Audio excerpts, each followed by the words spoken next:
Minhas senhoras e meus senhores, muito bom dia. Sejam todos bem-vindos a esta terceira edição do Briefing do MAPTES. Desde já queremos pedir as nossas sinceras desculpas pelo atraso verificado no início do nosso evento. Então, caros jornalistas, agradecemos-vos uma vez mais por se juntarem a nós neste exercício que o MAPTES tem vindo a fazer no sentido de comunicar mais e melhor. A nossa saudação e agradecimento estende-se também a si, caro internauta que nos acompanha a partir das diferentes plataformas digitais, quer do Facebook, Instagram e YouTube, e na nossa página oficial MAPTES. Obrigada pela audiência e com certeza vamos querer contar com a vossa participação ao longo da nossa transmissão. Eu sou a Maria Lemos, transmitimos a partir da sala de conferência do segundo piso do edifício do MAPTES. Nesta terceira edição do Briefing do MAPTES, os eixos a serem radiografados são os do trabalho e da segurança social. A mesa do Presídio está composta. Para esta terceira edição, o anfitrião é o Secretário de Estado do Trabalho e Segurança Social, Dr. Pedro Filipe. Muito bom dia. Do seu lado direito está o Diretor-Geral do Instituto Nacional de Segurança Social, Dr. Anselmo Monteiro. Muito bom dia.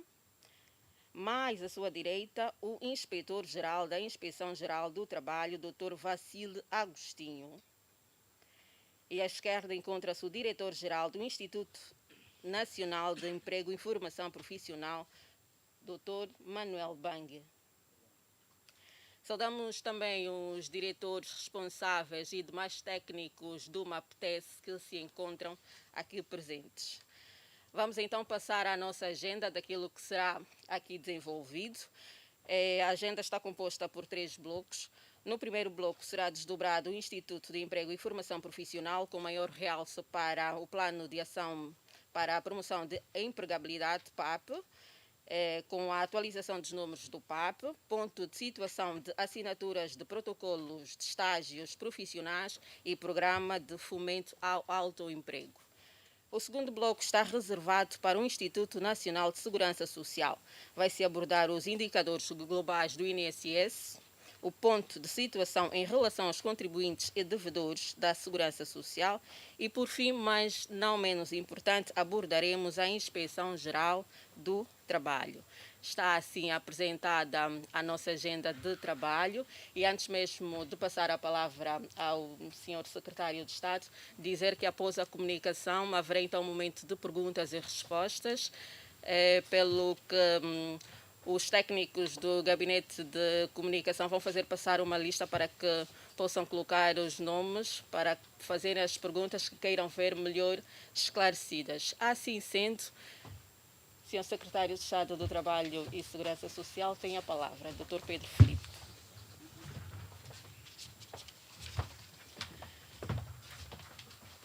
Muito bom dia, minhas senhoras e meus senhores. Cumprimento também aos meus colegas da mesa do Presídio, os diretores gerais do INSS e do INEFOP e o Inspetor-Geral do Trabalho. Cumprimento os nossos utentes que nos seguem pelas mais diferentes plataformas digitais e reitero aqui os pedidos de desculpas pelo atraso no arranque da atividade. Não posso também deixar de, em nome do Ministério da Administração Pública, Trabalho e Segurança Social, manifestar o nosso sentimento de gratidão pela presença massiva dos jornalistas, dos diferentes órgãos de comunicação social, porque entendemos que sem vós, sem a vossa presença, mais difícil se torna a comunicação com os nossos utentes. Tal como foi aqui referido, a nossa viagem vai se debruçar sobre 3 momentos. O primeiro momento mais virado para o Instituto Nacional do Emprego e Formação Profissional, e aqui com uma tônica dominante em relação ao PAP, o Plano de Ação de Promoção da Empregabilidade. O segundo momento em relação ao Instituto Nacional de Segurança Social, o INSS, e finalmente vamos dar notas que estão diretamente relacionadas a atividade da Inspeção Geral do Trabalho. Em relação ao plano de ação da promoção da empregabilidade, é importante que façamos aqui o destaque de 4 ou 5 iniciativas estruturantes em sede da execução deste plano. E a primeira iniciativa estruturante tem que ver com o incentivo ao empreendedorismo. Entendemos nós que as empresas e as instituições públicas existentes não vão por si só resolver o problema da empregabilidade, não terão a capacidade para absorver a demanda, a grande demanda pela procura de emprego, e por isso uma das linhas estruturantes da execução do plano de ação de promoção da empregabilidade tem que ver exatamente com o incentivo ao empreendedorismo. E nesta iniciativa nós temos estado, mediante a parceria de instituições financeiras bancárias, temos estado a conceder microcréditos para os jovens que se candidatam ao PAP. Segundo as metas inicialmente traçadas, nós teríamos de conceder, ou teremos de conceder, até ao ano de 2022, 10 mil microcréditos. Portanto, temos a meta para atingir 10 mil jovens com microcrédito.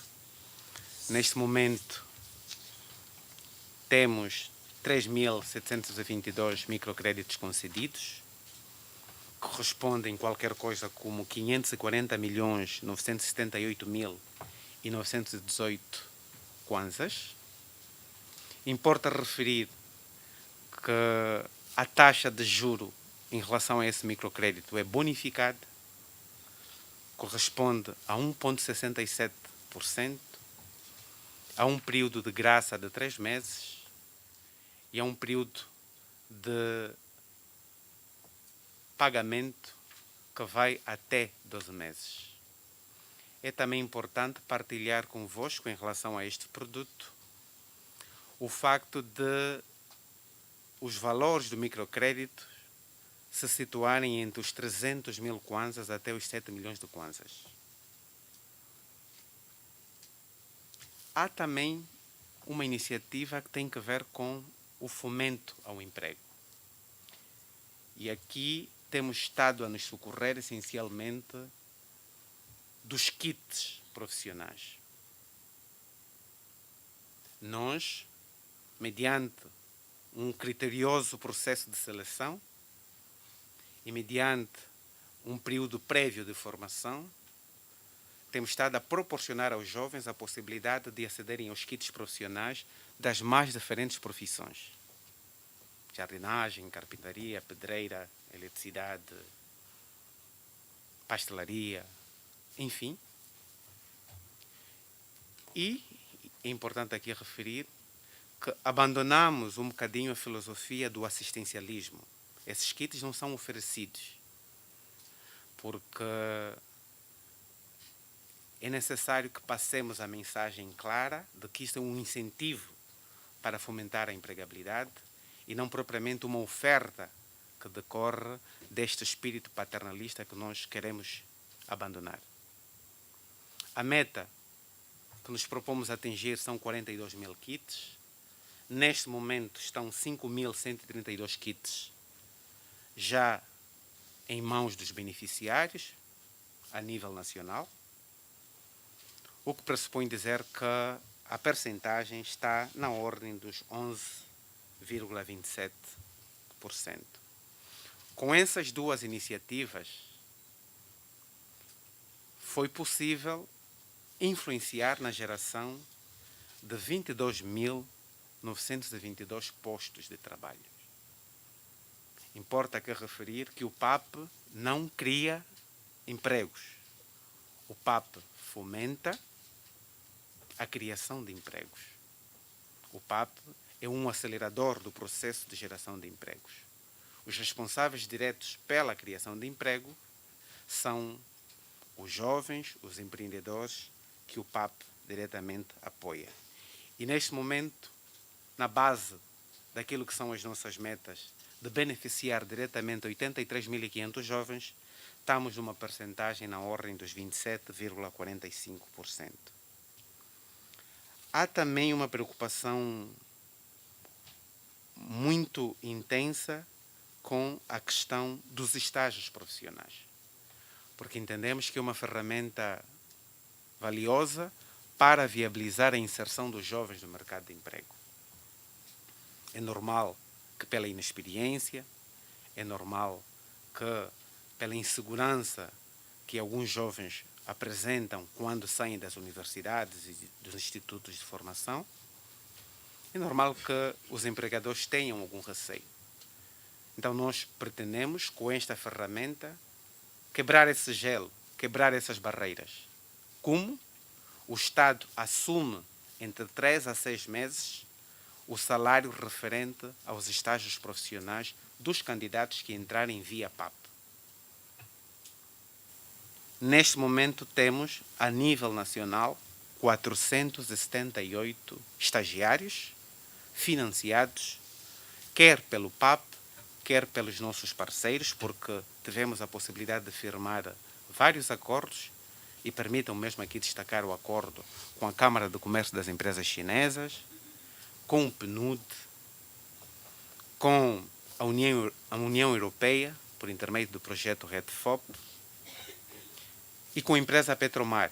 Faço aqui este sublinhado porque a empresa Petromar, nesse momento, conseguiu absorver 69 estagiários.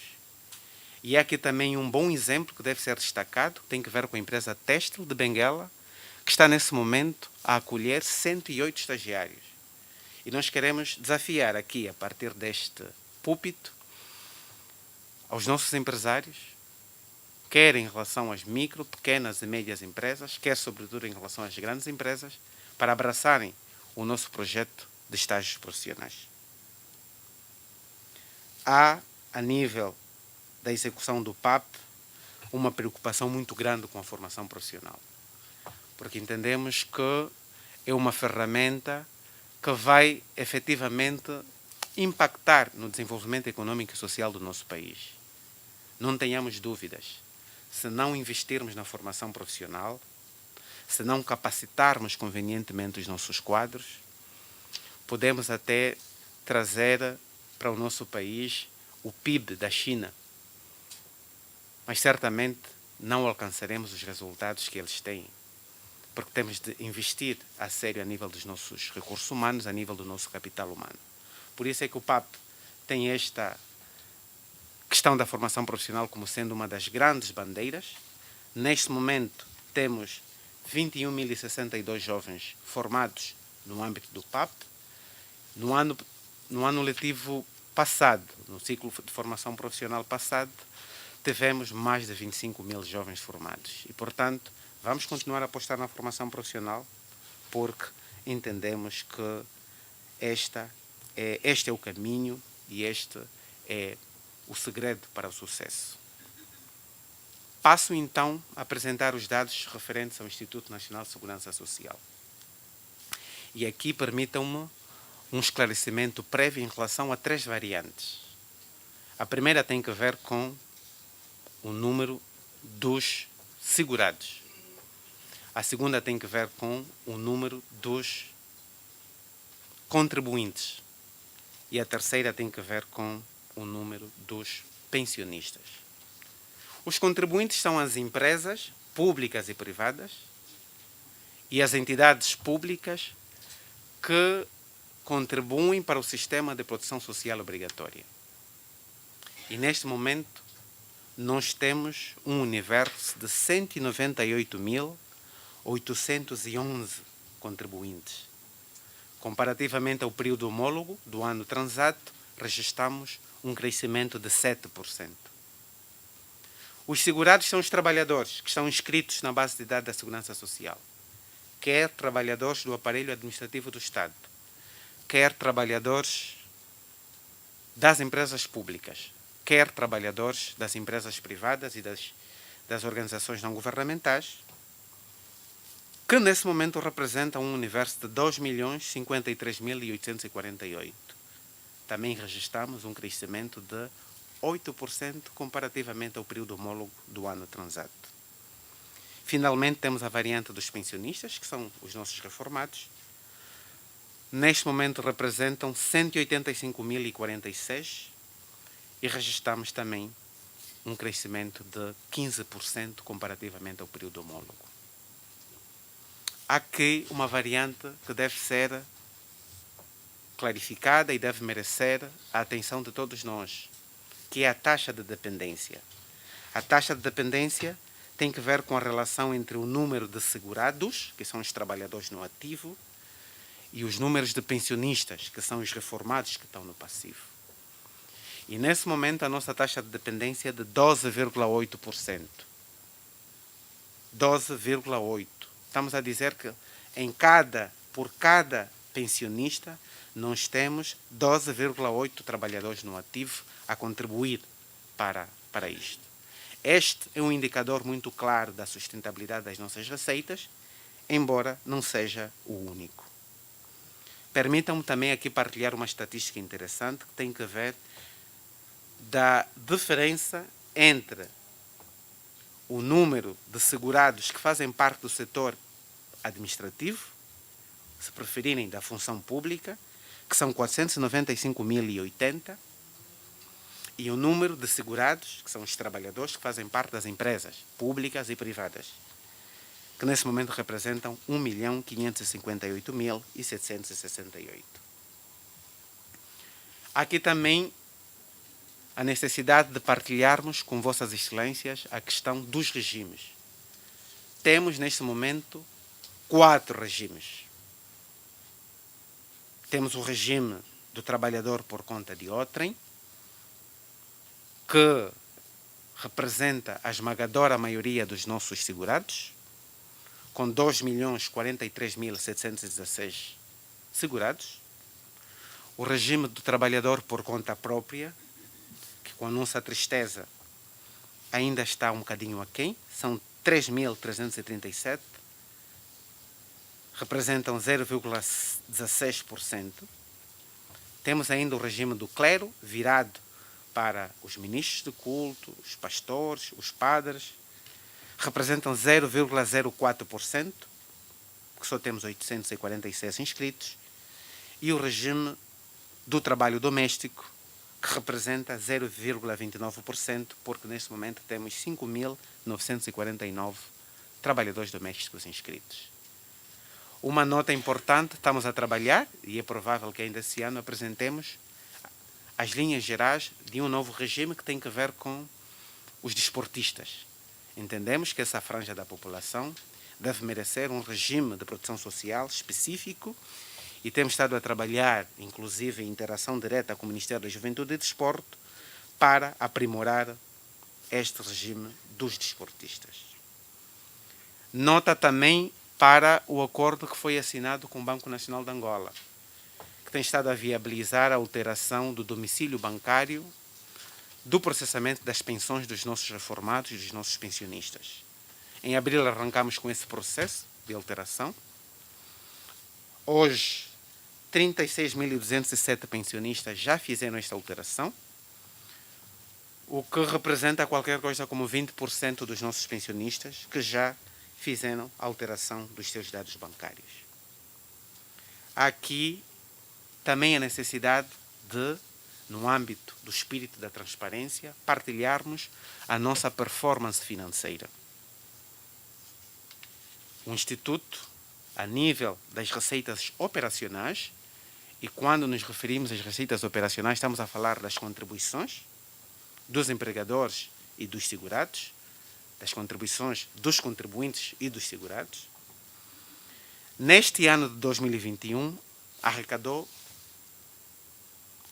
qualquer coisa como 55 mil milhões, 797 milhões, 571 mil e 347 em relação à contribuição dos segurados. Em relação à contribuição dos empregadores, que são os contribuintes, tivemos 148.793 milhões, 523 e 591 kwanzas. Estamos aqui a falar de um crescimento de 35,81% das nossas receitas operacionais. O que pressupõe dizer que, não obstante o período de retração econômica, não obstante o período de crise, o Instituto Nacional de Segurança Social, por causa das políticas de saneamento da sua carteira, por causa dos acordos que tem vindo a celebrar com as empresas que têm contribuições em atraso e por causa de uma política de proatividade que a direção tem estado a assumir, conseguiu-se aqui um incremento de 35,81% da nossa receita operacional comparativamente ao período homólogo. A despesa também subiu. Nós, a nível das nossas despesas operacionais, e aqui estamos a falar das despesas com os nossos pensionistas, tivemos uma variação de 21,23%. Portanto, neste primeiro semestre, a despesa está avaliada em 127 mil milhões, 367 milhões, 30.530 kwanzas, o que representa um incremento de 21,23%. Há aqui também uma nota que deve ser assinalada e sublinhada, que tem que ver com o crescimento na ordem dos 90% das nossas receitas patrimoniais. Por força da recuperação de ativos a que todos assistiram, por força de uma melhor gestão do patrimônio do INSS, foi possível rentabilizar os nossos ativos e hoje nós, a nível do primeiro semestre, arrecadamos 1.816 milhões 951.096 kwanzas. Estamos aqui a falar de um incremento de 90,60% das receitas patrimoniais comparativamente ao período homólogo. E aqui a tendência é claramente de crescimento. Para não ser maçador, passo imediatamente para o bloco referente à Inspeção Geral do Trabalho. E aqui gostava de dar 3 notas breves. A primeira tem que ver com o facto de termos, a direção do Ministério ter reforçado o quadro da Inspeção Geral do Trabalho com mais 150 inspetores. Porque, infelizmente, nos últimos 2 anos, e devido à situação a que temos vindo a assistir, o número de conflitos laborais cresceu vertiginosamente. A necessidade de nos assegurarmos sobre o cumprimento rigoroso das medidas de segurança e higiene no trabalho também impõe-se com maior acutilância e, por isso, a Inspeção Geral do Trabalho tem vindo a ser reforçada com meios humanos e materiais para poder estar à altura dos seus desafios. Outra nota que deve ser passada em sede deste bloco tem a ver com o processo de alteração da Lei Geral do Trabalho. É uma reivindicação antiga. Os sindicatos têm vindo a se bater já há alguns anos para a necessidade de alterarmos a Lei Geral do Trabalho. E é assim que, sob orientação expressa do titular do Poder Executivo, foi criado um grupo formado por académicos, por representantes dos sindicatos, por representantes das autoridades patronais, para poderem rever a Lei Geral do Trabalho. Tenho o privilégio de presidir este grupo e temos estado a fazer as discussões num espírito de concórdia, num espírito patriótico, e estamos em crer que o resultado deverá refletir aquilo que são as diferentes sensibilidades, quer dos empregadores, quer dos trabalhadores, e, em última instância, deverá refletir os interesses da sociedade angolana. Uma última nota em relação a este bloco para o plano de combate ao trabalho infantil. A última sessão da Comissão da Política Social apreciou e aprovou o plano de prevenção do trabalho infantil, porque temos vindo a notar um crescimento muito grande de crianças em tenra idade a serem obrigadas a trabalhar. Sabemos que existem outras motivações por detrás deste fenômeno. Sabemos que temos questões sociais, questões culturais, mas o Executivo não pode pura e simplesmente adotar a postura de enterrar a cabeça sob a areia, e por isso foi elaborado um plano de combate ao trabalho infantil que deverá, nos próximos tempos, ser apreciado em sede do Conselho de Ministros. Eram essas notas que nós gostávamos de partilhar com Vossas Excelências. O boletim, o material que será distribuído, tem muito mais dados, mas independentemente destes dados, nós teremos muito gosto em responder os vossos questionamentos, em clarificar aquilo que não ficou suficientemente claro no momento que se segue, e aqui com a ajuda dos meus colegas. Muito obrigado pela vossa presença e até já.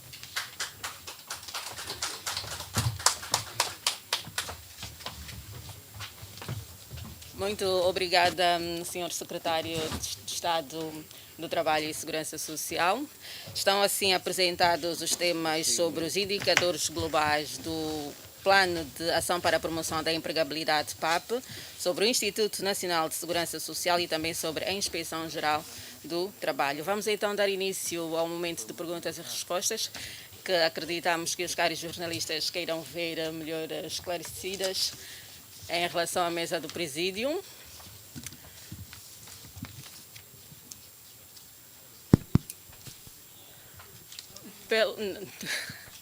Sim, pode colocar-se em pé e apresentar-se e colocar a sua questão, por favor.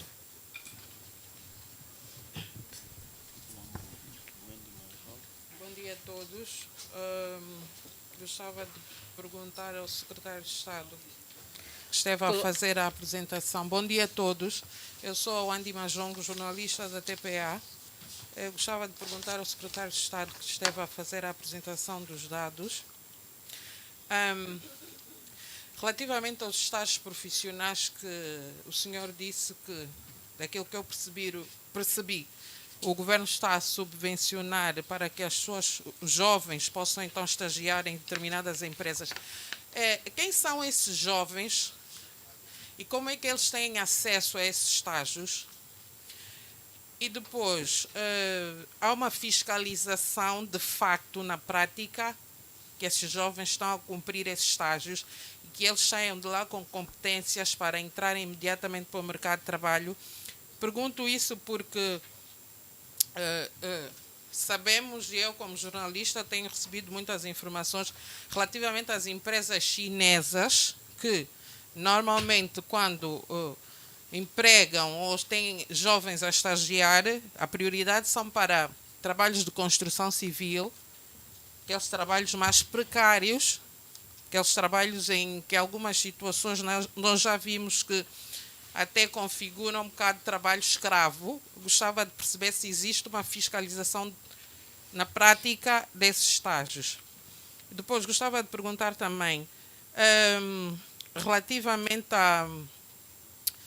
às pessoas que vão passar a reforma, ouvimos sempre dizer que há muitas empresas incumpridoras, sobretudo empresas públicas, mas depois não conseguimos perceber como é que o INSS não tem uma atuação prática, porque existem muitas pessoas que estão em idade de reforma, não conseguem ir para a reforma porque a empresa tem dívida. O que é que o INSS faz na prática? Há uma responsabilização dessas empresas. Na prática, o que é que acontece? E como é que se explica que as pessoas que descontam durante 30, 35 anos e depois, na altura de ir para a reforma, a empresa diz que afinal não podem ir porque não têm os descontos necessários? O que é que o INSS faz na prática com essas empresas? E por último, só para não estar aqui a monopolizar o tempo, Relativamente aos centros de formação profissional, novamente eu como jornalista ando pelo país e conheço muita dessa realidade. O que eu percebo é que os centros de formação profissional, os equipamentos são arcaicos. Nós encontramos katanas, martelos, eu pessoalmente já vi. Não se assiste um verdadeiro investimento, sobretudo tecnológico, porque hoje o mundo gira à volta da tecnologia, um verdadeiro investimento para que os jovens de facto saiam de lá com competência e possam entrar para o mercado de trabalho. Com exceção, salvo erro, do centro de formação que está em Talatona, agora foge-me o nome. Sinfotec. O Sinfotec, exatamente. Todo o resto que eu vi são centros profissionais arcaicos, que estão descontinuados para aquilo que é a realidade dos empregos, para aquilo que é a realidade das dinâmicas hoje em dia. Obrigada. Muito obrigada, Wanimba Jongo. Agora tem a palavra a jornalista Teresa Baião, da Rádio Nacional de Angola.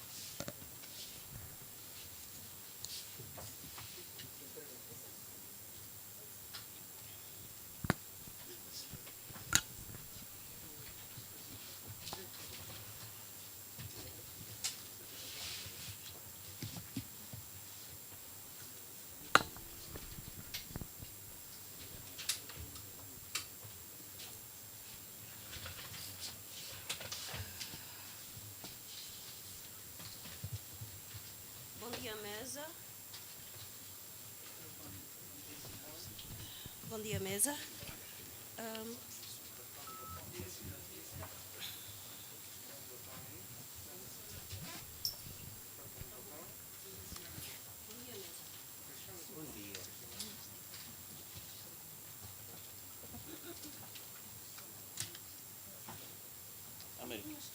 Américo, ajuda aí. Ajuda seu microfone.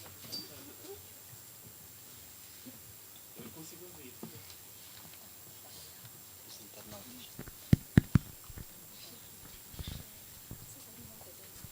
Bom dia, mesa. Está melhor? O Ministério pensa em incluir na sua lista de beneficiários trabalhadores que tenham descontado pelo menos até 5 anos na Segurança Social e que por alguma razão tenham sido despedidos ou a empresa tenha entrado em falência? A outra questão é dirigida à Inspeção Geral do Trabalho. Quais são os... Já falaram sobre os números, mas eu gostaria de saber quais são os números atuais das empresas incumpridoras, em particular com as empresas do Estado que normalmente têm sido apontadas como as mais incumpridoras, e saber particularmente em relação às empresas da comunicação social se têm o pagamento em dia. Falou-se aqui sobre, a minha colega da TPA falou sobre os estágios feitos pelos jovens nas empresas chinesas. Muito se tem ouvido falar sobre trabalho escravo. O que é que a Inspeção Geral do Trabalho tem feito em relação a isso? Já alguma vez foi ao local, ouviu e fizeram alguma coisa? Voltando às empresas incumpridoras, saber da inspeção do trabalho, das multas que essas empresas têm de pagar, quanto é que se arrecadou até o momento. Em relação à segurança e higiene do trabalho, eu gostaria de saber se, para além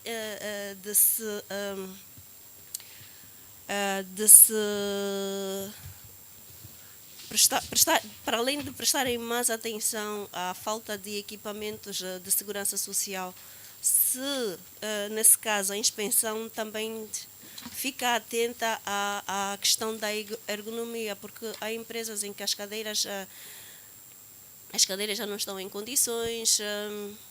Esses fatores que também têm a ver com a higiene e segurança do trabalho, para além dos equipamentos de proteção individual ou coletiva. Em relação ao PAP, sabemos que nos centros de formação o foco é voltado para a juventude, mas há muita gente mais velha que também gostaria de fazer formação. Tem-se dado oportunidade a essas pessoas fazerem formação? Muito obrigada.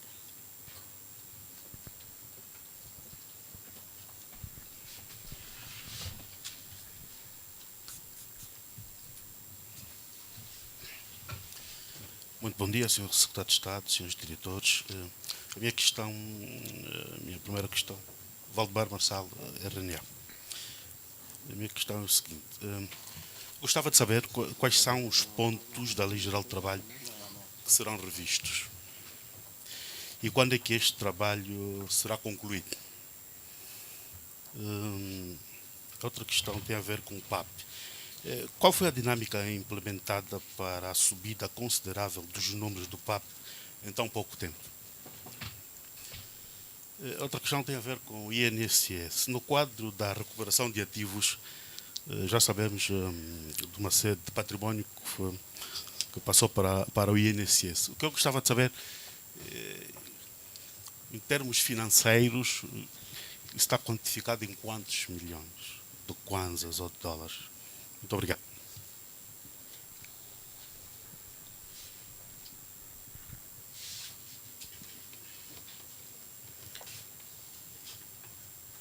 Por favor, colega. Quem é da Angola? O jornalista da Angop.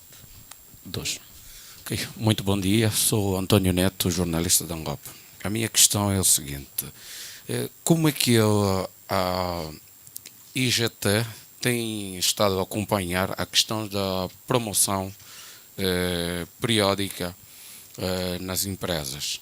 Porque tem-se visto que nos últimos tempos os funcionários passam muito tempo para serem promovidos. Essa é a minha única questão. Muito obrigado. Ok, muito obrigada, caros jornalistas. E por uma questão de metodologia, vamos terminar agora este primeiro bloco de perguntas e respostas. Depois vamos abrir outro bloco se for necessário. Então, para as devidas respostas, tem a palavra a mesa do Presídio.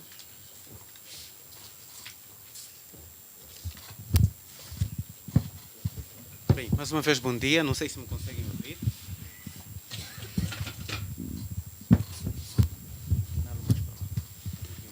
Não, na ponta.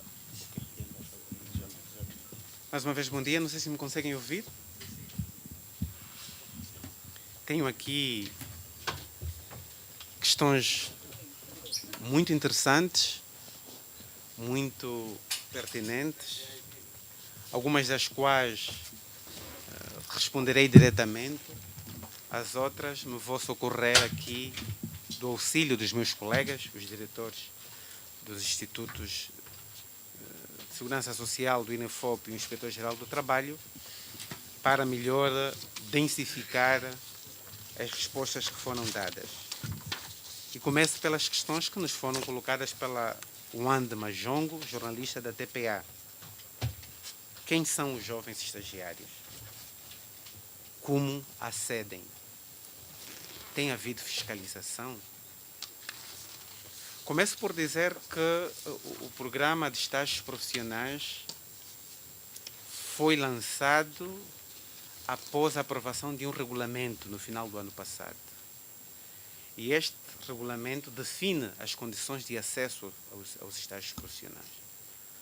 Desde logo, jovens dos 18 aos 25 anos, embora institucionalmente aceitemos jovens dos 25 aos 30 anos, sobretudo no caso dos deficientes físicos, mulheres,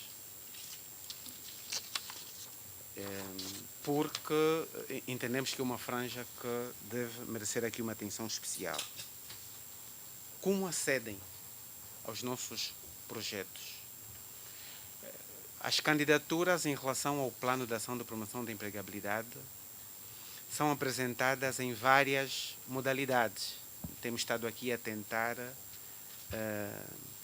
flexibilizar ao máximo os termos pelos quais as candidaturas são feitas. Desde logo, existe uma plataforma, e permitam aqui a publicidade, www.pap.gov.au.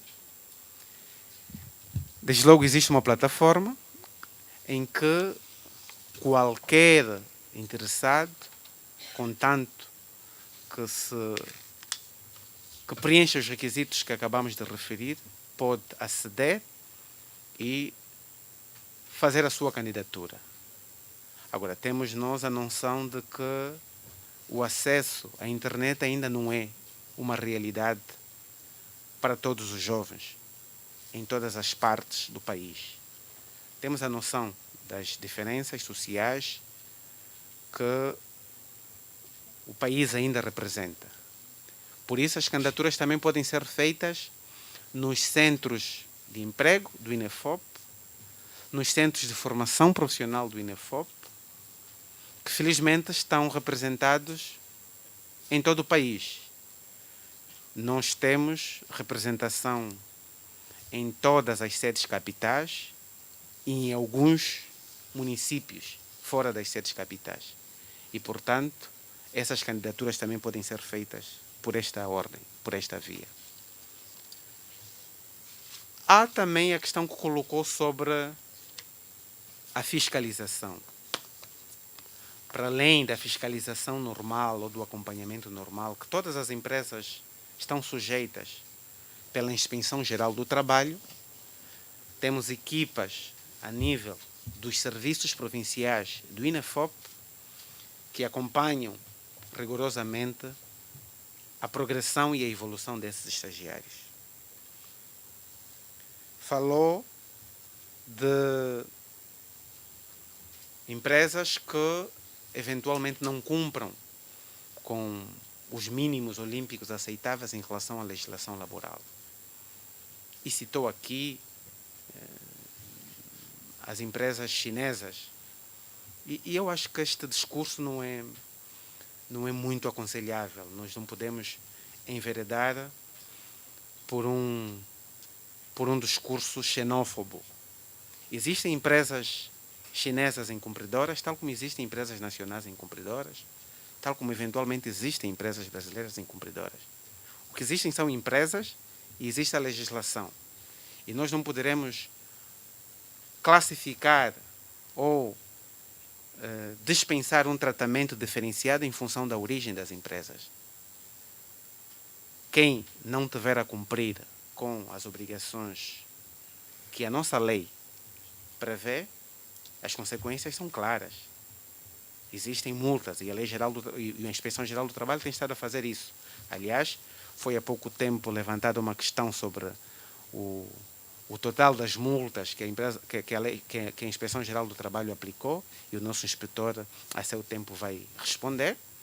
E, portanto, não encorajamos, enquanto órgão de tutela do trabalho, não encorajamos esse discurso xenófobo em relação às empresas chinesas, nem em relação a qualquer empresa estrangeira.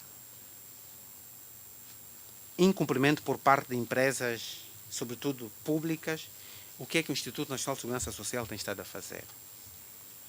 Tal como referi na apresentação, houve um incremento considerável das nossas receitas operacionais. Isso deveria ser um sinal muito claro da postura que o Instituto tem estado a tomar. E nós temos aqui a possibilidade do cumprimento voluntário e a possibilidade do cumprimento coercivo. O Instituto tem estado a se socorrer destas duas modalidades. Mas devo dizer, já que fez aqui um destaque em relação às empresas públicas, devo dizer que tem havido uma atenção muito especial ao CEP, ao setor empresarial público, e o Instituto tem estado a celebrar acordos de regularização de dívidas com algumas empresas do setor público, e por isso estamos em crer que não há propriamente uma inércia, uma apatia por parte do Instituto em relação a essa questão. Seja lá como for, eu dentro de instantes passarei a palavra ao senhor diretor, se calhar para lhe dar mais aportes em relação a esse aspecto. Falou de uma realidade dos centros de formação profissional pelo país.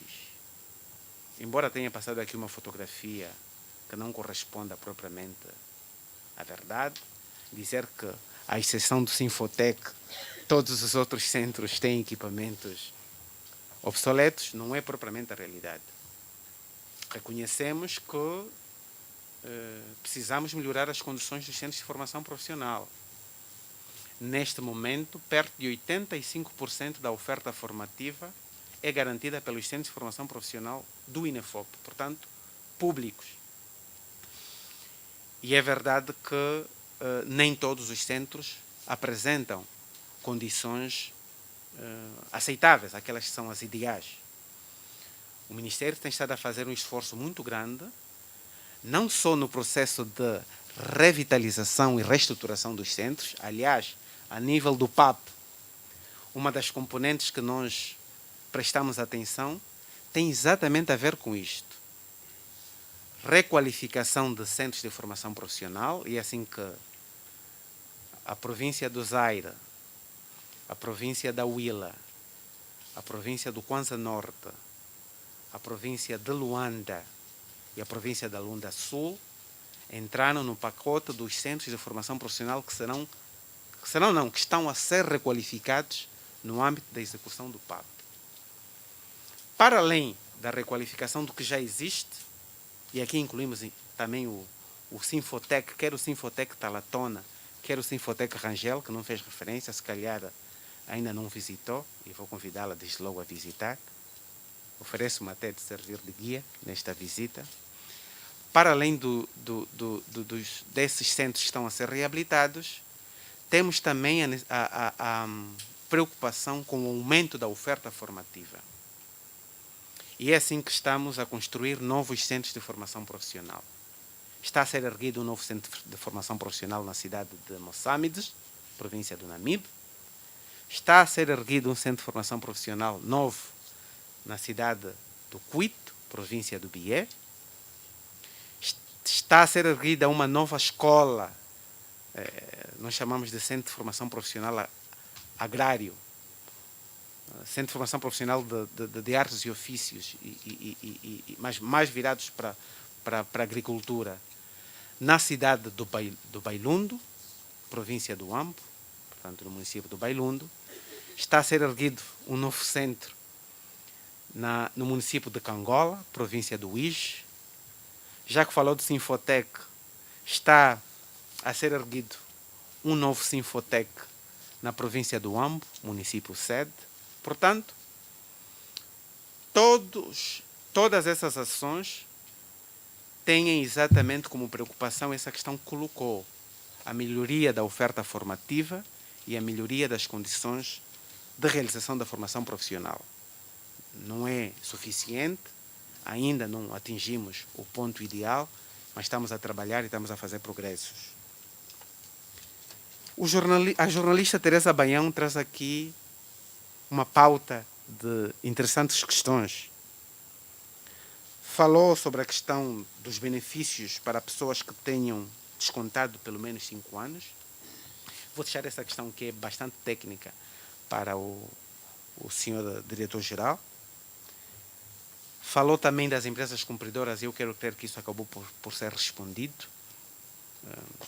Está o INSS a fazer uma abordagem muito proativa, e ele vai dar mais detalhes quando tomar da palavra. E falou sobre as condições de trabalho das empresas chinesas, e quero crer que também já acabei por responder. Temos também ainda no âmbito das questões da jornalista Teresa Baião, questões que têm a ver com a atenção que a Inspeção Geral do Trabalho deve prestar sobre as condições de exercício da profissão, não só quanto aos equipamentos de proteção individual, mas em relação a todo o ecossistema laboral. Estava a falar das condições da cadeira, eventualmente das condições dos decibéis, e eu vou pedir aqui ao inspetor-geral que nos socorra para clarificar essa questão. Finalmente, coloco aqui uma questão de extrema importância. Diz que o PAP está virado para uma franja da população essencialmente jovem. E há muitos mais velhos que, por várias vicissitudes da vida, só agora decidiram abraçar um outro rumo, abraçar a formação profissional. Como fazer? E eu lhe agradeço por colocar essa questão, porque dá-nos aqui a oportunidade de clarificar que o PAP não substitui as funções do INEFOP.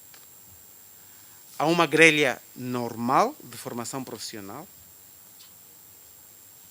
que sempre existiu desde a criação do INEFOP, continua a existir e vai continuar a existir mesmo depois do PAP.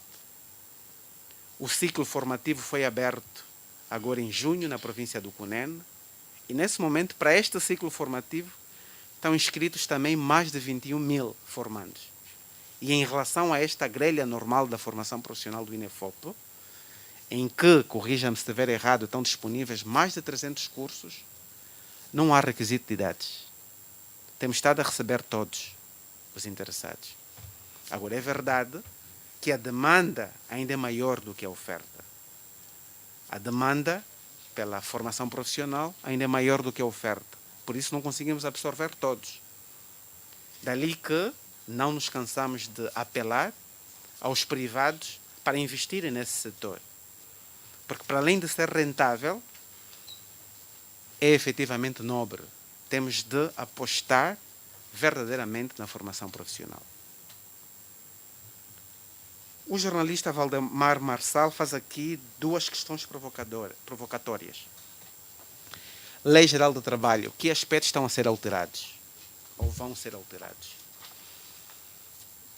Há uma série de questões que têm vindo a ser levantadas, sobretudo pelos sindicatos, que têm a ver com a eventual precariedade dos contratos de trabalho, a diferenciação das indemnizações em caso de impedimentos improcedentes, consoante sejam micro, pequenas ou médias empresas, as questões referentes às férias.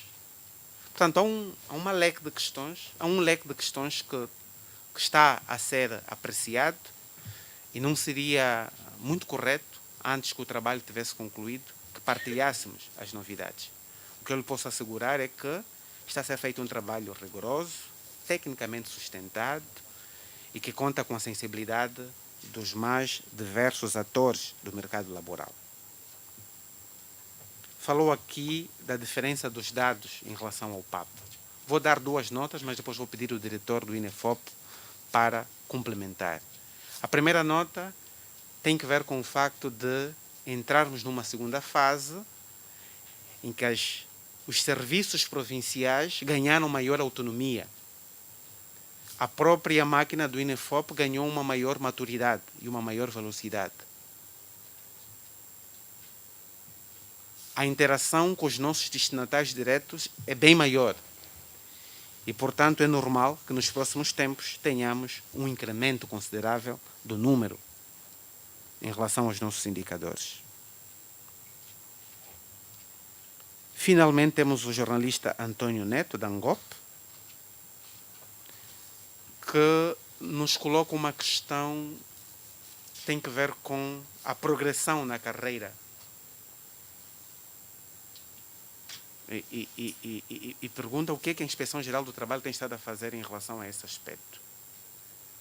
Vou também pedir o inspetor que me ajude a responder, mas gostava de partilhar duas ou três notas. A primeira, quanto aos funcionários do aparelho administrativo do Estado, a incumbência para fiscalizar o cumprimento deste aspecto não é da Inspeção Geral do Trabalho, é da IGAE, Inspeção Geral da Administração do Estado. Portanto, a Inspeção Geral do Trabalho tem jurisdição sobre as empresas, quer do setor público, quer do setor privado, mas não em relação aos organismos do aparelho administrativo do Estado. Primeira nota. Segunda nota, para dizer que essas empresas do setor público e do setor privado são obrigadas, pela legislação, a apresentarem aquilo que nós chamamos de qualificador profissional. É com base nesses qualificadores profissionais que nós temos uma ideia da progressão a nível da carreira.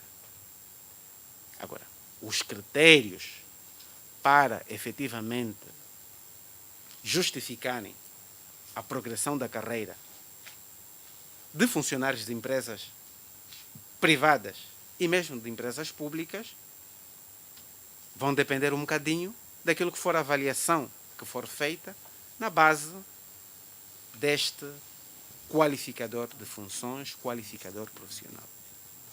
Seja lá como for, se assim se justificar, os meus colegas vão dar as notas adicionais. Passo então com a vossa permissão. Sim?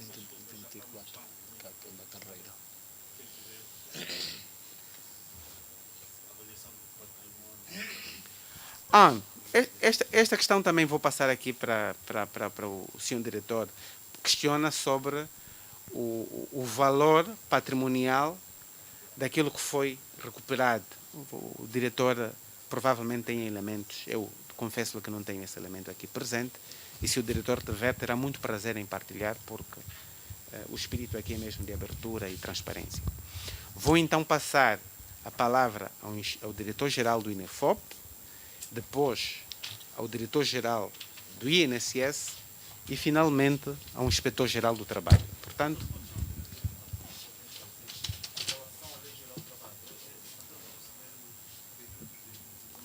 o período de conclusão do trabalho. A nossa expectativa, e aqui falo já nas vestes de coordenador, a nossa expectativa é apresentar o projeto até ao mês de dezembro, né? Pelo menos tecnicamente discutido, né? Até ao mês de dezembro termos esse projeto tecnicamente concluído e passar para as fases subsequentes. É bem verdade que, pela natureza da legislação, deverá ser objeto de apreciação a nível do Conselho Nacional de Concertação Social, deverá eventualmente merecer uma consulta pública para poder absorver aqui outras sensibilidades, mas tecnicamente a Comissão está a trabalhar afincadamente para, no máximo, até o mês de dezembro termos isso fechado e, quem sabe, ao longo do próximo ano legislativo, termos então uma lei geral do trabalho diferente da que temos nos dias de hoje. Muito obrigado. Palavra para o Dr. Manuel Mbang, logo a seguir Anselmo Monteiro e, na sequência, Vacile Agostinho Abreu.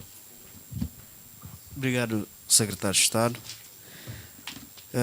Também aqui aproveitar para agradecer a presença de todos e todas e as questões que foram nos colocadas. Em relação à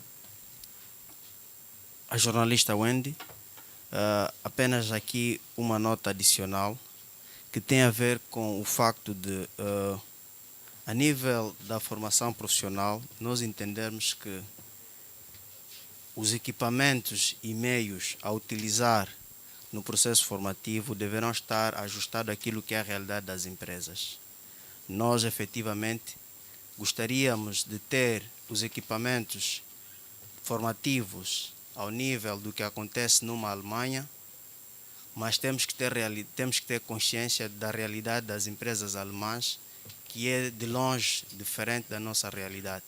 Daí que há uma adequação entre os meios formativos, aquilo que é a realidade das empresas em que os nossos formandos serão inseridos, por um lado, e por outro, dizer que a nível do processo formativo há que valorizar também um pouco aquilo que é o contexto em que o processo formativo ocorre, porque senão poderemos ter aqui o que nós tecnicamente chamamos a sobrevalorização das competências, ou seja, termos quadros formados em determinadas áreas com equipamentos e meios acima daquilo que acontece no mercado de trabalho.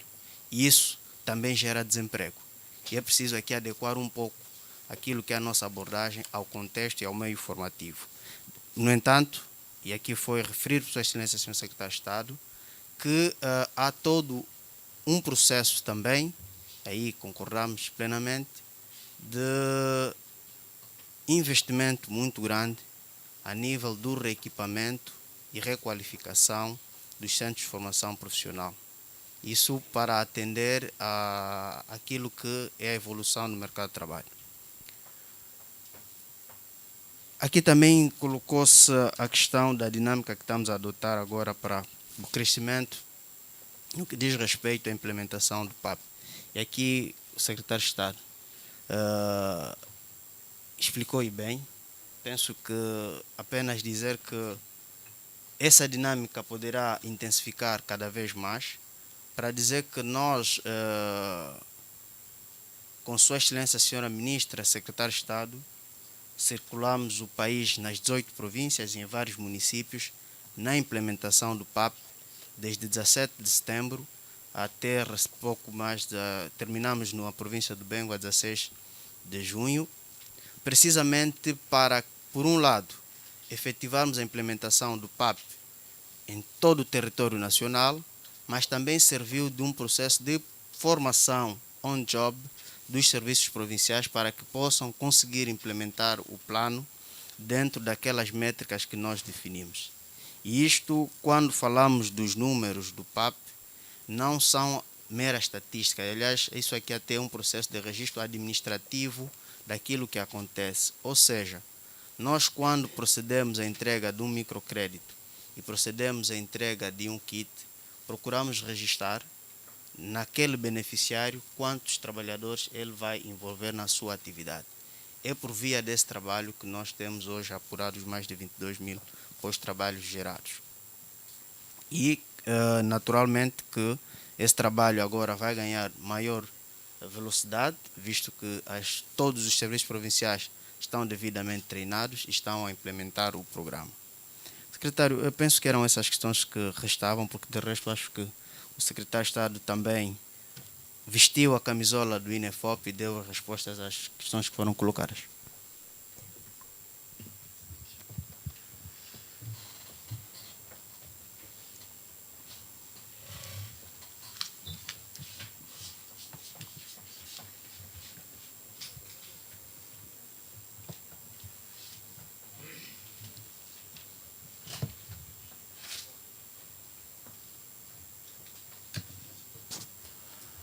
Bom, bom dia.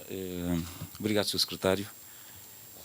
Eu vou complementar naquilo que foram as questões aqui apresentadas pela a nossa jornalista da TPA, relativamente à dívida contraída pelas empresas públicas que aqui citou. E disse bem o Sr. Secretário que nós temos passado por alguns processos pedagógicos, primeiro, para incentivar as empresas a pagarem. Aqui estamos a falar de uma obrigatoriedade. E temos o segundo caminho, que é o coercivo. Portanto, felizmente, este último não tem sido o caminho aplicado pelo INSS. Tem havido, por parte das empresas, a celebração de acordos com uma dilatação do prazo para poder pagar a dívida que têm com a Segurança Social, atendendo o contexto económico do país. Sabemos que as empresas, grande parte delas, está descapitalizada. Óbvio, se partirmos para ação coerciva, poderemos sim apenhorar os seus bens, mas isto não vai significar uma mais-valia para a sustentabilidade da nossa proteção social. E então temos vindo a exercer estas parcerias, fazendo acordos. Por outra, também responder à nossa jornalista que aqui está presente, quando citou daqueles que contribuem 5 anos e, uma vez indo para o desemprego, não poderão beneficiar das prestações sociais. É bem verdade que a nossa lei assenta numa base contributiva e ela estabelece também como período mínimo de garantia para a obtenção de benefícios da proteção social 15 anos. Entendemos, portanto, isto é um desafio que a Segurança Social tem para o futuro, de trabalhar na diversificação de fontes de financiamento para garantir alguns benefícios não contributivos. E nós, à semelhança do que acontece noutras realidades, é o Orçamento Geral do Estado que financia esse tipo de benefícios não contributivos. Portanto, é algo que nós estamos a trabalhar para o futuro e isso é uma perspectiva que temos que encarar porque a sociedade caminha para este sentido e o INSS tudo fará para que venha a acontecer no futuro. Levantou aqui a questão o nosso jornalista Valdemar, relativamente o valor do património recuperado pelo Senra, orça, grosso modo, e temos aqui também a depreciação, porque esses bens já têm mais de 10 anos, 134 milhões de dólares. Portanto, é o que nós temos com a recuperação das torres eucaliptas, que não foi paga na sua íntegra, Luanda Medical Center, uma construção que custou aos cofres da Segurança Social 49 milhões de dólares, o Instituto Sapiens 35 milhões de dólares e o Mona Lisa 39 milhões de dólares. Portanto, nós temos aqui cerca de 134 milhões investidos neste património. E temos vindo a trabalhar na perspectiva de os rentabilizar, maiormente o Mona Lisa, portanto, por conta da crise pandémica, o setor hoteleiro está afetado e temos vindo a desenvolver novas metodologias para encontrar formas de rentabilizar, a não ser aquela tradicional. O Instituto Sapiens também, neste momento, nós estamos a fazer, fizemos um diagnóstico e, não obstante não estar a desempenhar a atividade pelo qual foi criado, mas temos vindo a arrendar alguns espaços para garantir a manutenção do próprio edifício, sem recorrer às reservas técnicas da Segurança Social.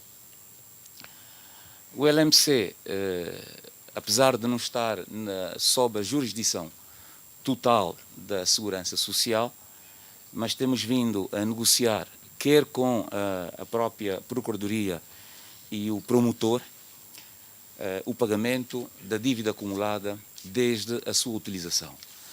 Portanto, decorrem aqui ações concretas para que possamos ter o retorno do investimento médio-longo prazo. As torres eucaliptos, isto é um projeto que deu o seu início. O INSS não fez um investimento na sua plenitude, ou seja, apenas 11 milhões 340 dos 49 que tinha que investir, e estamos agora numa fase a aguardar pela autorização, obviamente, do TPE, para que possamos rapidamente concluir a obra e assim diminuirmos o risco da deterioração das infraestruturas que hoje se encontram paralisadas. Portanto, é tudo quanto me apraz dizer de momento. Obrigado.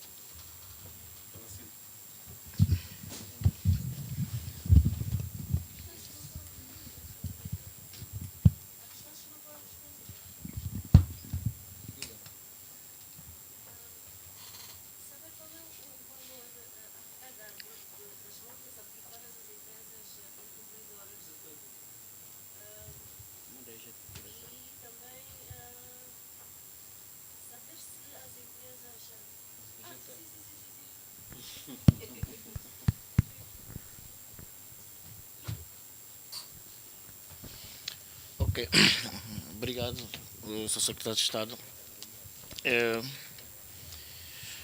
Começando já pela questão das empresas incumpridoras, no âmbito das atividades desenvolvidas pela Inspeção-Geral do Trabalho, das visitas, e aqui não focalizando apenas as empresas públicas, falando das empresas no seu todo, não é? Quer sejam públicas, privadas, mistas, cooperativas, todas aquelas que caem no raio de ação da ação da Inspeção-Geral do Trabalho. Nós tivemos só no primeiro semestre do presente ano um total de 16.189 infrações detectadas a quando das visitas. E destas infrações laborais, a Inspeção-Geral do Trabalho levantou 704 autos de notícia, ou seja, multas. Mas aqui vale dizer que, se nós estivermos a olhar das 16.189 infrações, que é um número muito alto, versus o número de autos levantados, é a explicar que também há aqui a ação pedagógica da Inspeção-Geral do Trabalho na sua atuação. Ou seja, a Inspeção-Geral do Trabalho não está só que é para aplicar multas, está para educar as empresas para que estas cumpram aquilo que está previsto na legislação laboral. Daí também resultar apenas o levantamento de 704 autos de notícia. Desses autos de notícias que foram levantados, a Inspeção-Geral do Trabalho, nesse primeiro semestre, arrecadou um total de 108.675.990 647 kwanzas e 86 cêntimos. E aqui há uma particularidade, nós a nível, ou seja, a nível da administração pública e tendo em conta a implementação do portal de serviços pelo Ministério das Finanças, no segundo trimestre nós começamos ou seja, a canalizar as nossas multas via portal de serviço, da qual uma orientação superiormente emanada pelo titular do Poder Executivo e materializada pelo Ministério das Finanças. Dizer ainda que, fruto dessas infrações, nós também temos um plano posterior, que são as ações de reinspeções, para averiguar se, a quando das inspeções feitas num primeiro período, não é, ao voltarmos, as empresas hão de cumprir ou não com as orientações deixadas ou recomendações. Se assim não for, então vamos agir de forma reativa, aplicando outra vez notícias sobre as mesmas matérias de forma até mais elevadas em função da reincidência. No que concerne as empresas chinesas, não obstante o seu secretário de Estado já ter feito aqui um afloramento para a sua não discriminação, mas também explicar que o raio de ação expande-se a todas as empresas. Nós temos processos conjuntos com a PGR, para as empresas que têm estado a subsair na questão do chamado exploração laboral, um processo que está em curso, temos tido resultados e não estamos parados, estamos a caminhar para este efeito. A questão das matérias ergonómicas tem a ver com a segurança, higiene e saúde no trabalho. Ora, nós temos que ver aqui o seguinte: o foco da expensão, em primeira instância, é a salvaguarda da integridade física do próprio trabalhador. E a questão ergonómica está dentro desta matéria. É bem verdade que, quando se vai fazer a expensão, nós temos a chamada expensão técnica. É esta que vai averiguar, primeiro, os meios a que os trabalhadores, ou as condições a que os trabalhadores não estão sujeitos a prestar o seu trabalho. Dentre elas, não consta só a ergonomia, estão também a questão dos equipamentos de proteção individual, os equipamentos de proteção coletiva, a sinalização dos espaços em que prestam a atividade, ou seja, não se circunscreve apenas na ergonomia, ou seja, é em matéria de segurança e higiene do trabalho no seu todo, tendo em conta as normas internacionais, da qual o Estado angolano as ratificou, bem como aquelas que são de natureza interna, que vigoram no nosso ordenamento jurídico. A questão relacionada com a promoção dos trabalhadores também já foi aqui referido pelo seu secretário e fez aqui uma diferenciação daquilo que é o setor público administrativo e o setor empresarial. Dizer que, relativamente ao setor empresarial, onde está a atuação da Inspeção-Geral do Trabalho, cumpre-se com o dever da observância do que dispõe o Decreto 70/01 de 5 de agosto, que obriga as empresas a elaborarem e aplicarem os qualificadores ocupacionais nas suas empresas, por formas a busca da equidade profissional dos trabalhadores e do seu próprio rendimento. O que isto é na prática? É o descritivo de funções com os requisitos exigíveis destes trabalhadores para o acesso àquela categoria, que depois vai encontrar os escalões dessa categoria para o qual ele vai fazer a progressão. Dito de outro modo, se um determinado trabalhador, carpinteiro, o perfil de entrada é carpinteiro, cujo escalão é de terceira classe, ao progredir para a segunda classe, para além do descritivo de funções, tem que ter os requisitos que lhe são exigíveis, como, por exemplo, a experiência, a avaliação de desempenho e o tempo de serviço que ele tenha naquela posição. Feita esta avaliação, então o empregador deve fazer a progressão desse trabalhador para o escalão imediatamente a seguir. O que é que acontece a nível das empresas? E é uma das matérias mais infracionadas, ou seja, que as empresas cometem mais infrações. Muitas delas elaboram qualificador, mas não aplicam. O que é que isso dá na prática? discriminação salarial, porque eu posso ter um trabalhador, 2 trabalhadores ou 3 com a mesma categoria, o mesmo escalão, com salários diferenciados. E aí estamos também a violar uma norma internacional e que também está na nossa Lei Geral do Trabalho, do salário igual para trabalho igual ou de igual valor. Ora, nessas circunstâncias, tratando-se de um direito fundamental que vem afetar a remuneração do trabalhador, a Inspeção Geral do Trabalho aqui aplica mesmo multas e não tem como perdoar. Quem sai lesado é o próprio trabalhador. Daí que o conselho também que temos dado relativamente a esta matéria é de que as empresas necessariamente devem cumpri-las, porque se não elaborarem ou não aplicarem, têm uma multa e que automaticamente vai se configurar numa discriminação e também tem uma outra multa. Logo, o apelo é para que cumpram a risca a aplicação do qualificador e que não lesem os direitos fundamentais dos próprios trabalhadores. Muito obrigada à mesa de presídio pelos esclarecimentos. Vamos então dar a seguir o segundo bloco, não é? Vamos dar a abertura ao segundo bloco do momento de perguntas e respostas, pelo que vamos pedir apenas que os jornalistas sejam um bocadinho breves nas suas questões. Assim sendo, tem a palavra a jornalista Amélia Cabinda, da Rádio Cairós. A seguir, o Edivaldo.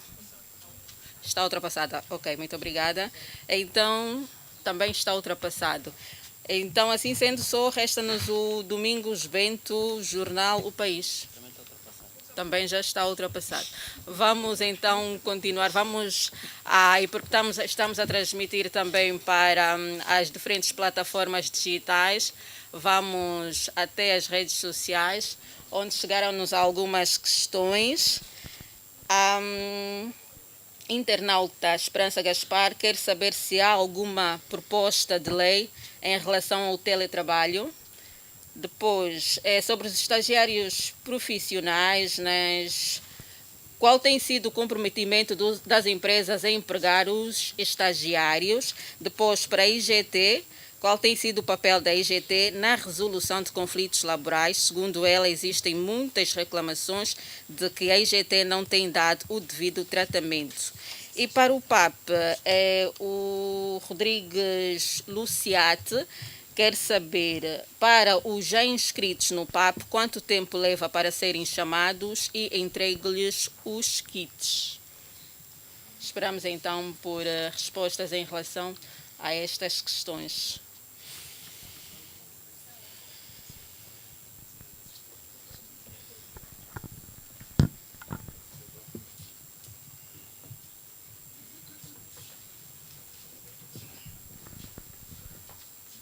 Podemos avançar?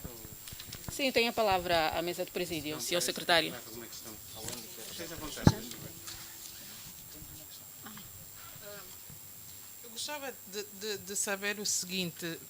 Acho do meu pouco entendimento, quem fiscaliza os trabalhadores fantasmas, não sei. Acho que é o Ministério das Finanças. Sei porque parte do princípio que ele é que paga os salários. Gostava de saber se, de facto, é o Ministério das Finanças ou não. E para onde é que vão as contribuições desses trabalhadores fantasmas? O que é que o Instituto faz com estas contribuições? Obrigada. Bem, muito obrigado. Foram colocadas aqui mais questões interessantes. A primeira tem que ver com o teletrabalho, que é uma matéria que tem vindo a fazer parte das pautas de preocupações dos governos a nível mundial, e o nosso não podia ser uma exceção. Devo dizer aqui em primeira mão que está a ser elaborado um projeto.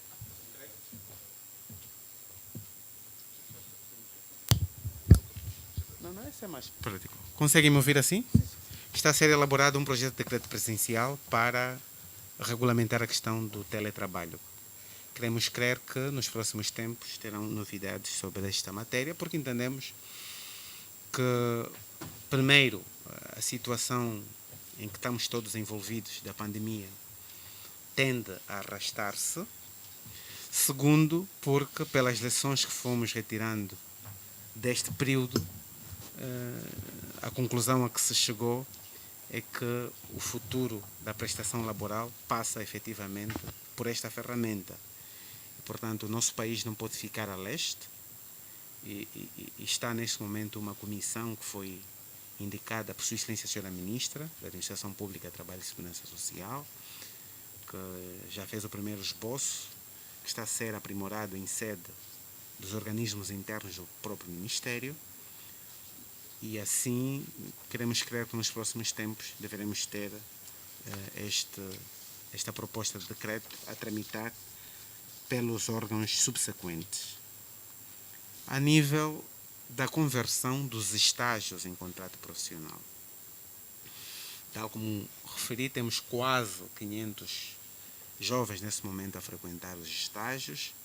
Nós lançamos esse projeto no passado mês de janeiro. Os estágios têm uma duração entre 3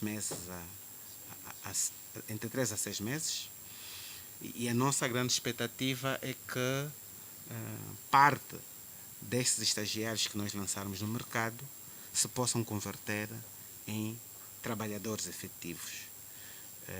Ainda não lhe consigo precisar, a jornalista, a internauta Amélia Gaspar, não consigo precisar o número de estagiários que viram os seus contratos convertidos, porque estamos efetivamente na primeira fase.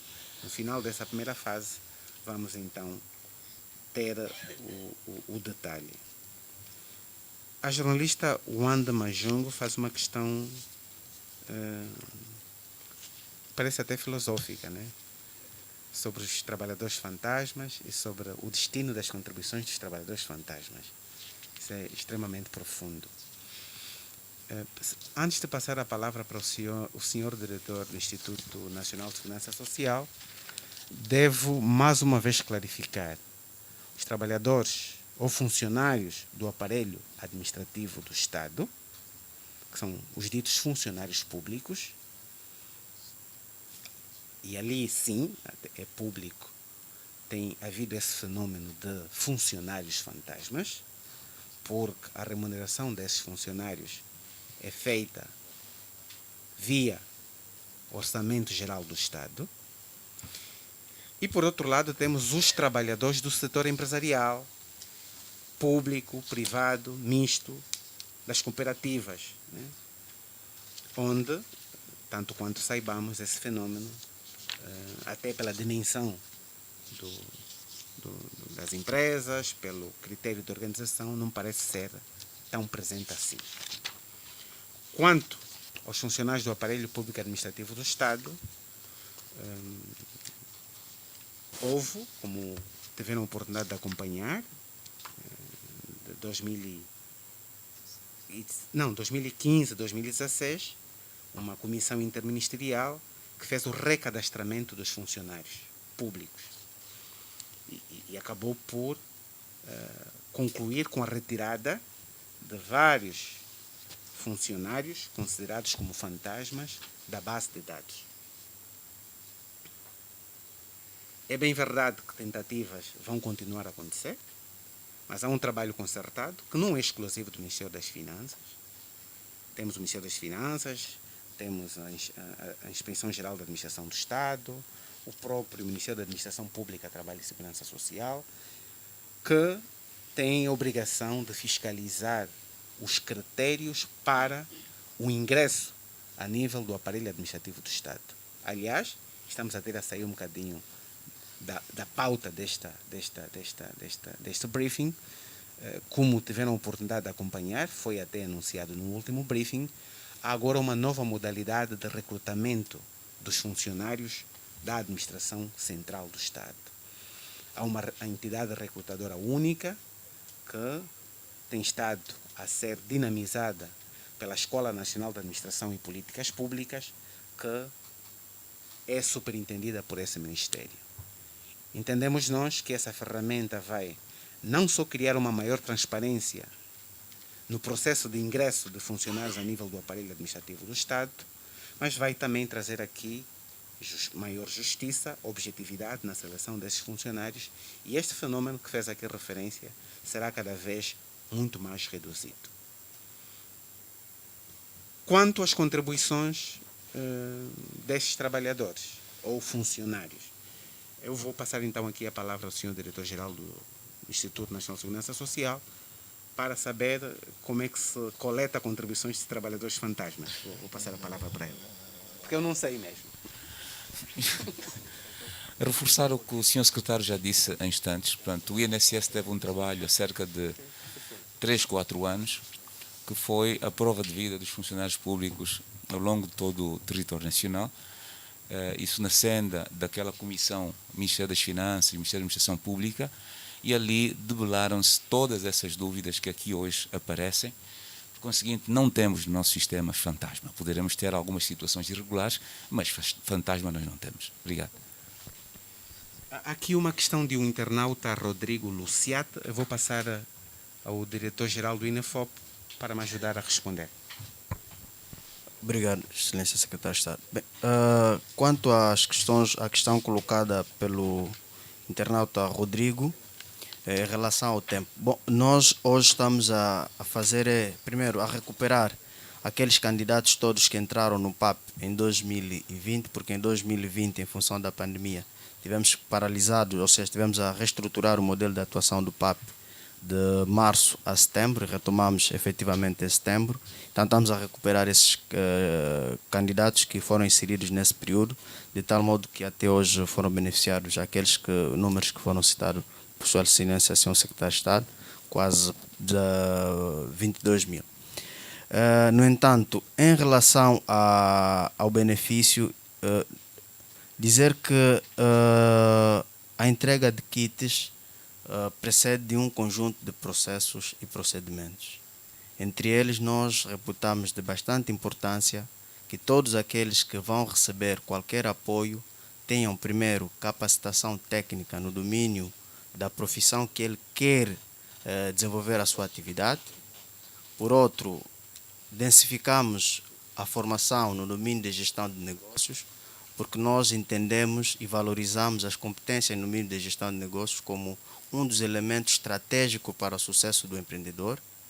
E somente depois desse processo é que começamos então a preparar os benefícios no domínio quer de kits, quer do microcrédito.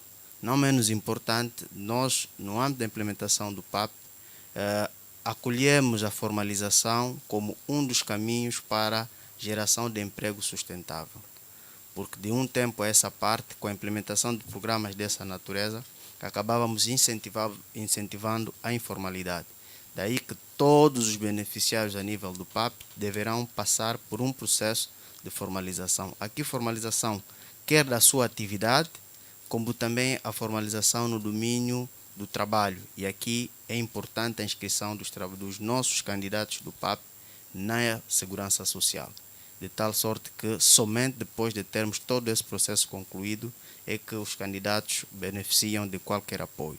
Mas todo esse processo, se considerarmos a formação, que a formação leva a um período mínimo de 3 meses, que são as formações que estamos a ministrar no âmbito do programa Avanço e o Capacita, tem a duração de 3 meses, só depois dessa formação é que os candidatos beneficiam. Para aqueles que já passaram pelos processos de formação profissional a nível do sistema, tem apenas mais 1 mês de formação no domínio de gestão de negócios para depois beneficiar do programa. Então são esses times, são esses processos que nós utilizamos para garantir que aqueles que entram no PAP não morram no dia seguinte depois do benefício. Obrigado. Seria bom que não interpretassem a palavra morta no sentido literal. Muito obrigado. Uma vez mais, muito obrigada, Presídio. E uma vez que estão respondidas as questões apresentadas à volta dos indicadores globais dos eixos do trabalho e da segurança social, vamos então dar por encerrado o momento de perguntas e respostas e, consequentemente, também a 3ª edição do briefing do MAPTES, pelo que chamo o diretor do Gabinete de Tecnologias de Comunicação, de Informação e Comunicação Institucional, engenheiro Evaristo Tono para as conclusões.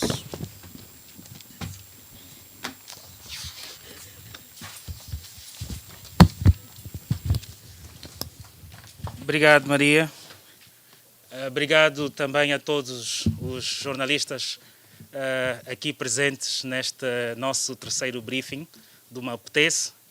Agradecer também a todos os internautas que estão neste momento a nos acompanhar nas diversas plataformas, quer do MAPTES e dos seus serviços superintendidos. Portanto, estamos a falar das plataformas Facebook, YouTube e Instagram. Portanto, agradecer porque foi de facto um momento particular que de resto tem sido já um exercício permanente no sentido de comunicarmos mais e comunicarmos melhor. Portanto, tem sido esta tónica. Agradecer portanto, aqui Sua Excelência, Sr. Secretário de Estado do Trabalho e Segurança Social, por ter feito aqui uma explanação bastante clara sobre os domínios que foram aqui apresentados hoje, e agradecer também os ilustres diretores e inspetor-geral do trabalho que também estiveram a esclarecer os diversos assuntos que também foram colocados. Nós temos para a próxima agenda neste formato, mas num formato, diria, neste formato de briefing, vamos tendo um para a administração pública e outro para o trabalho e segurança social. No entanto, para este mês de agosto, para fechar o mês, teremos no dia 31 de agosto o Café com a Ministra, portanto, que é um programa que vai congregar também os ilustres jornalistas, e vamos também fazer aqui uma retrospectiva daquilo que foram as concretizações de forma global, a nível do Ministério, e também lançar, diria, aquilo que são as próximas metas a serem alcançadas, os próximos desafios a serem superados, as próximas barreiras a serem suplantadas. Portanto, é uma agenda, portanto, que nós entendemos que devemos continuamente fazer, porque a sociedade tem o direito de saber o que são as medidas, as políticas que estão a ser realizadas, os projetos que estão a ser implementados a nível da administração pública, a nível da administração do trabalho e da segurança social. De resto, temos os nossos portais, quer o portal do Ministério, o www.maptes.gov.o, o portal do INSS, inss.gov.o, o portal do INAFOP, inafop.gov.o, e a IGTEC pode ser acedido também através do portal do MAPTES. Temos também, naturalmente, os canais das redes sociais, conforme já referimos, pelo que toda a informação que se aprover pode ser acedido através desses canais. Temos também os nossos serviços abertos, pelo que podereis contactar-nos pelos contactos telefónicos e e-mail que os respectivos portais já enumerados ou já anunciados, portanto, providenciam. De resto, para fechar, agradecer mais uma vez a todos e, com permissão de Sua Excelência, Sr. Secretário de Estado, vamos então dar por terminado este nosso terceiro briefing do MAPTES e desde já convidar a todos para um pequeno coffee na sala adjacente. Mais uma vez, muito obrigado e boa tarde a todos. Como é que os internautas vão ficar?